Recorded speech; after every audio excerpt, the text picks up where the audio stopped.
Welcome back. This is Josephine. So today we are going to be solving a question involving surds. Surds equation. So the question says square root of 2x plus 5 equals x plus 1. Let me come again. Square root of 2x plus 5 equals x plus 1. And the question is asking us to look for x. So let's solve.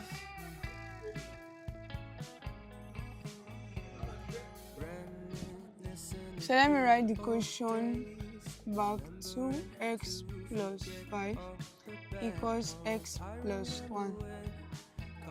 So how are we going to make x be on one side and also remove this square root?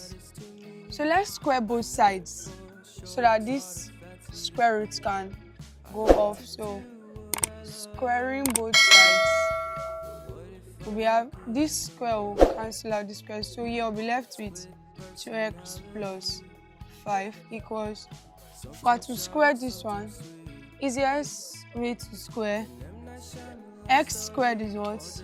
X squared. X times 1 times 2 will be giving us 2x. 1 squared is what? 1.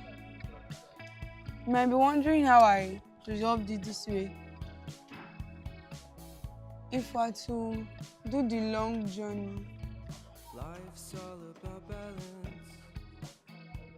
x times x will give us x squared.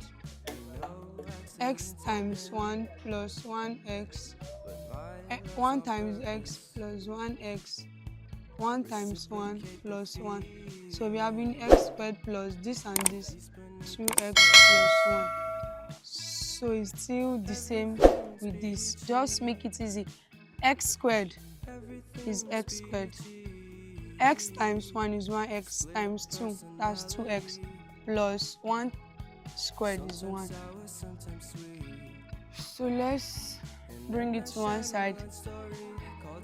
From here we can have, let's bring this 2x to mean this 2x here.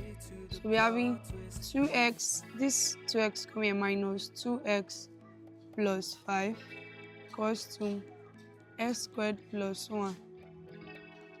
So this 2x, remove this 2x, will be left with 5 equals to x squared plus 1. So let's take this 5 here. We'll be having x squared plus 1. Taking this 5 here, we're having minus 5 equals 0. If you take it here, the sign is going to change. So we're having x squared plus 1 minus 5 is minus 4 equals 0. So this is already closer to our answer. But this can also be x squared minus 2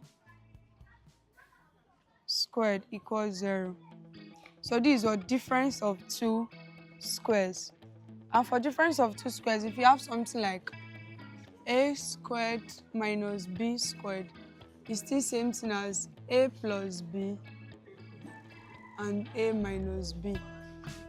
So now imputing this here, we have x squared minus 2 squared equals 0. So it will be x plus 2 and x minus 2 equals 0.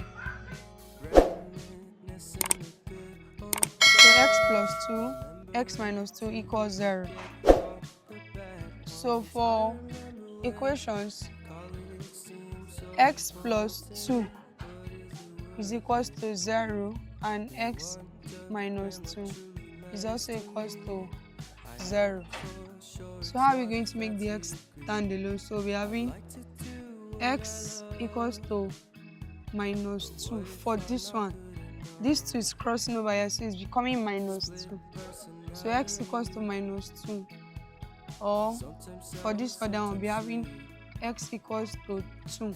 If this minus 2 crosses over, it becomes plus. So x is equals to 2